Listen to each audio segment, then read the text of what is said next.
কক্সবাজারে দীর্ঘ কয়েক বছর পর প্রিয় পীর ও মুর্শিদের আগমন ঘিরে সৃষ্টি হয়েছে ভক্তদের অন্যরকম উৎসবমুখর পরিবেশ।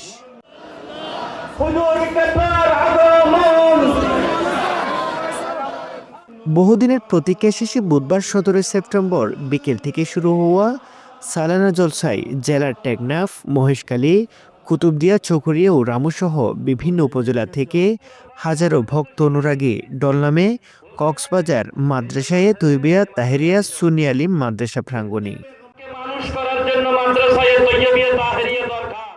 জলসাস্থল উপচে পড়ে হাজারো মুরিদ ভক্তের পদচারণায়। অধীর আগ্রহে প্রতীক্ষিত সেই মুহূর্তে উপস্থিত হন পাকিস্তানের দরবারে আলিয়া কাদেরিয়া সিরিকুট শরীফের সাজ্জাদা নসীন পীরে বাঙ্গাল আল্লামা সাবির শাহ মাদ্দাজিল্লুহুল আলী।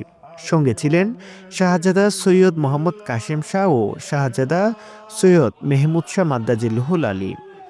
মঞ্চে আসন গ্রহণ করে পীর সাবির শাহ মাদ্দাজিল্লুহুল আলী সুমধুর কণ্ঠে ইসলাম ও সুন্নিয়ত প্রচারে সিরিকুট দরবার শরীফের ঐতিহাসিক অবদান তুলে ধরেন।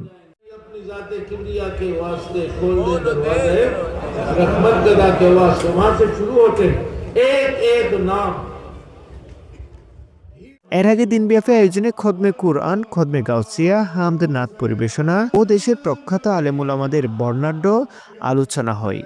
শেষ পর্বে ফিরে বাঙ্গাল আল্লামা সাবির শাহ মাদ্দাজিল্লুহুল আলী ভক্ত মুরিদদের বায়াত গ্রহণ করান।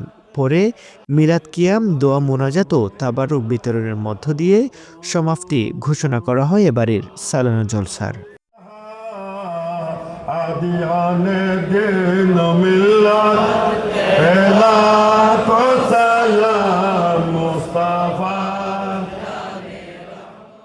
মোহাম্মদ আবদুল্লাহ, রামু বার্তা।